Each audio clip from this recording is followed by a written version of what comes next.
Welcome to the Deep Dive. We're here to unpack big ideas from important sources for you. Today, we're looking at meditation. And maybe you think you know it, sitting quietly, lotus pose, aiming for that blank mind. But what if it was? Well, bigger than that, more dynamic, maybe even a bit messy, and woven right into your life. That's exactly the territory Osho explores in the Orange Book, which is our main source today.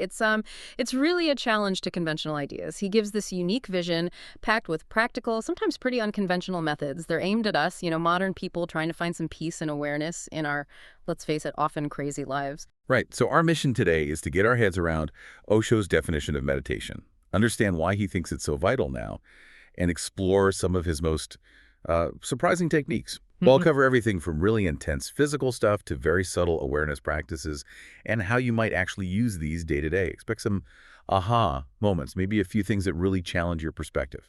Okay, let's start right there. What is meditation for Osho? He says it's a state of no mind.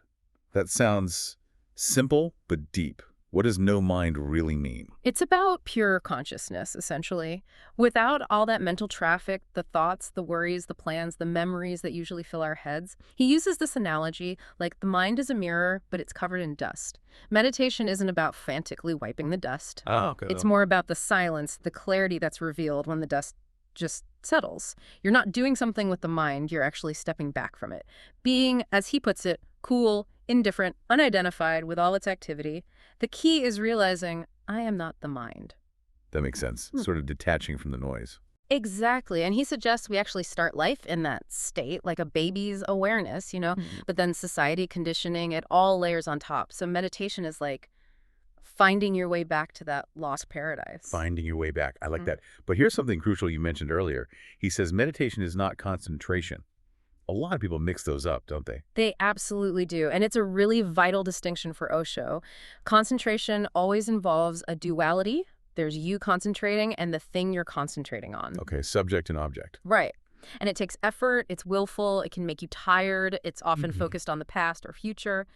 Meditation, though, he sees as non-dual. It's effortless. It's relaxation. It's a state of no will, totally present in the moment. And he calls it divine. It doesn't drain you. It can potentially become around-the-clock state. Effortless relaxation. That sounds good. There's that lovely Zen saying he quotes, sitting silently doing nothing, the spring comes and the grass grows by itself. It captures that feeling of allowing, not forcing. Okay, so if someone's listening and thinking, all right, I'm curious, how does Osho suggest starting? There seem to be so many methods in his book. His first piece of advice is really important. Choose methods that genuinely appeal to you, that you feel drawn to. Joy is the criterion, he says. Not what you think you should do. Exactly. If it feels like a drag, it's probably not the right fit, at least not right now. And he's realistic. He says you might change trains many times on the journey. You don't have to stick rigidly to one thing forever. Okay, that takes the pressure off. It does. But he also warns against just dabbling superficially, creating a hodgepodge. He says choose one or two methods and go deep. Meditations can even be dangerous if you just invent them or mix them randomly without understanding. Right, structure is still important. Yes, and creating a supportive environment helps a dedicated space, a regular time. Cultivate that hunger or thirst for it. He says meditation is a key to unlock the door of the mystery of existence. But then, in typical Osho fashion, there's a caveat. Don't get obsessed, even with meditation itself. The goal is always to be loose and natural. Loose and natural. Okay. But before we get to that effortless state, Osho hits us with this really radical idea. Meditation starts with catharsis and ends with celebration. That sounds disruptive. Most people think meditation is about calm, right? Why the hell first? It's central to his approach for modern people. He argues that our lives, our society, force us to repress so much anger, sadness, fear, even joy sometimes. We build up these inner clouds and these blockages, this repressed energy.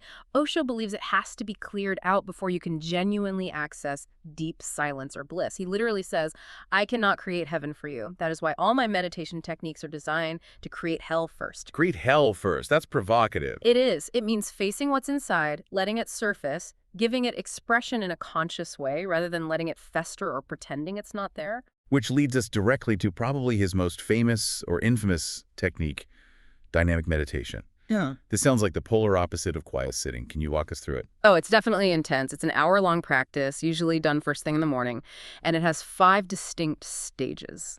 First, 10 minutes of fast, deep, chaotic breathing through the nose really oxygenates the system, builds energy. Right. Second stage, 10 minutes, is the catharsis proper. You just explode, scream, shout, cry, jump, shake, dance, laugh, whatever needs to come out, you let it out fully. Total release. Wow, just let it all hang out. Completely. And then stage 3 is 10 minutes of jumping up and down, arms raised, shouting the mantra, ooh, hoo, hoo, Yeah. deep from the belly. This hammers the energy downwards, towards your core. Yeah. Then stage 4, the crucial part, Yeah. suddenly you freeze. Stop dead. For 15 minutes, you remain totally still, just witnessing everything happening inside and out. Thoughts, sensations, sounds, just watch. The witnessing part sounds key. It's absolutely central. Osho stresses throughout, remain a witness, don't get lost. Even in the chaos, a part of you is watching. And finally, stage 5 is 15 minutes of celebration through dance, expressing gratitude, carrying the energy outwards. So it's like a whole cycle: build energy, release, ground, witness, celebrate. Precisely. He calls it madness with a method. It's designed to shake up your whole being, break down rigid patterns, make you more fluid, more alive, and ultimately create space for silence. It sounds incredibly powerful, but maybe daunting for some.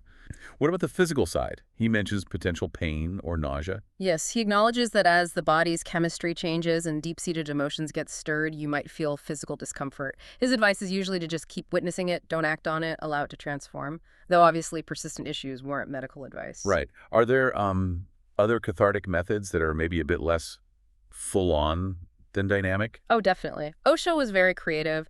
There's the laughing meditation, which is beautifully simple. When you wake up, first stretch like a cat, really luxuriate in it.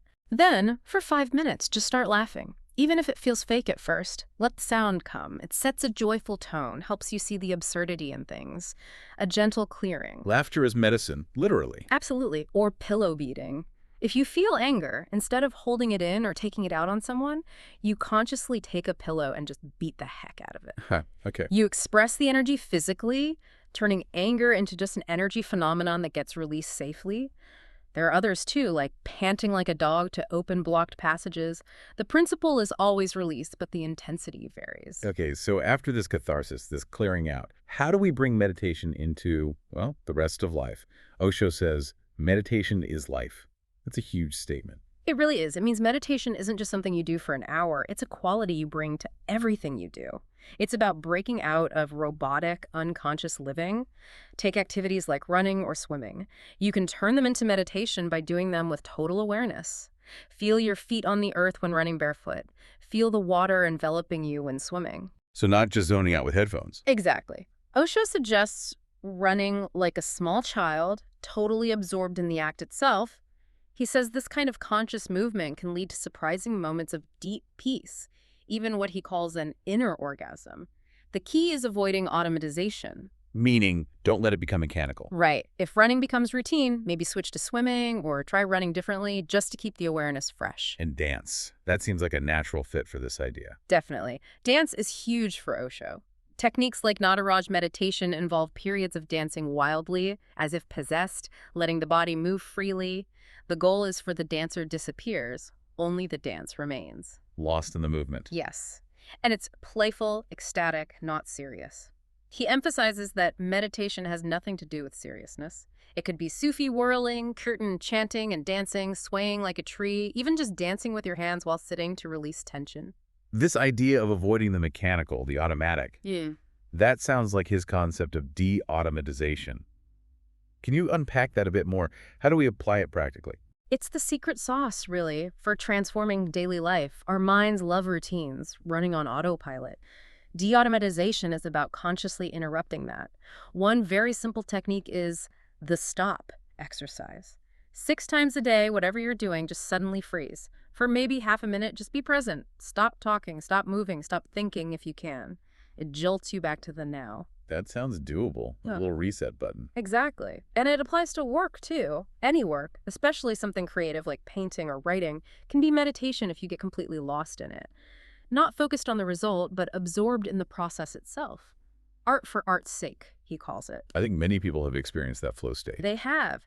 And maybe the most famous example is Osho's smoking meditation. He told this story about a chronic chain smoker. Instead of telling him to quit, Which probably wouldn't have worked. right, he told him to smoke more consciously. Treat each cigarette like a ritual. Slowly take it out, smell the tobacco, God's smell, Osho called it, playfully light it. Ate reverently, inhale deeply, watch the smoke. A new yoga for the new age. A mindful smoke break. Basically. And by bringing total non-judgmental awareness to every single step of this ingrained habit, the man found, after a while, that the desire to smoke just dropped away effortlessly. That's incredible. The awareness itself dissolved the habit. Precisely. And you can apply that to anything. Drinking your tea with reverence, listening fully when someone speaks, walking watchfully, feeling your feet, making your whole waking activity become de-automatized. It reframes everything. Even flying on a plane, he suggests, can be meditation. Yes.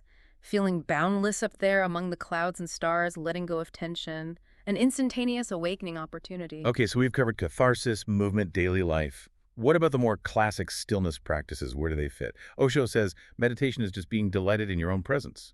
These stillness methods are often what becomes possible or deeper after some of the cathartic work. And Vipassana, or insight meditation, is fundamental here. It's simply watching the natural breath, usually where it enters the nostrils, or the rise and fall of the belly. No controlling, just observing.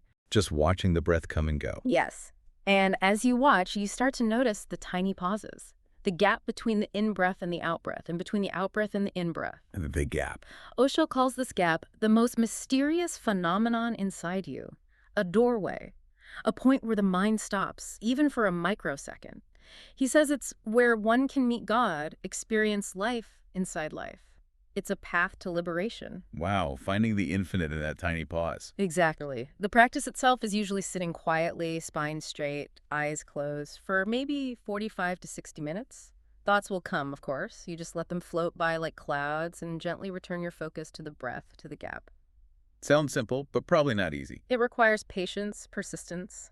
Osho also notes that as energy builds up during Vipassana, people might feel an upsurge, heightened senses, maybe even needing less food or sleep. He calls the deep meditator an astronaut of the inner space, exploring vast inner realms. An astronaut of inner space. Yeah. Love that.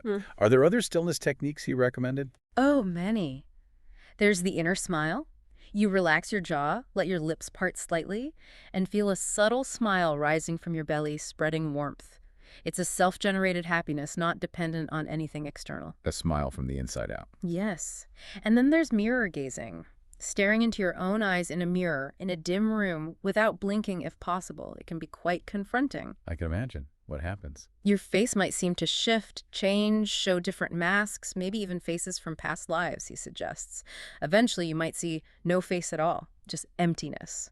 It's a powerful way to encounter the unconscious. That sounds intense. What about dealing with something like a headache during meditation?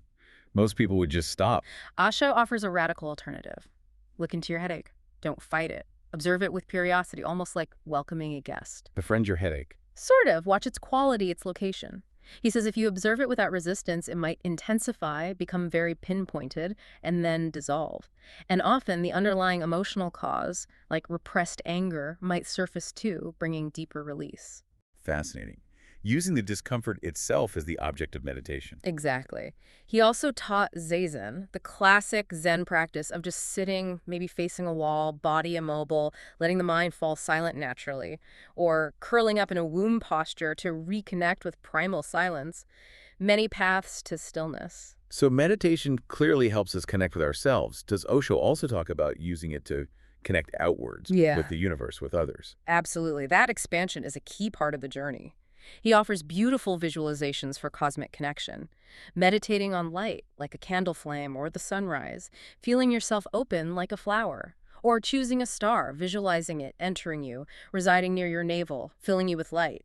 Or his suggestion to go to sleep as the universe, feeling the sun, moon, stars all moving within your own boundless being, carrying that vastness into sleep and waking. Dissolving the boundaries of the self. Yes, connecting to the whole. And how does this relate to things like prayer and love? Are they separate or connected to meditation in his view? Deeply connected.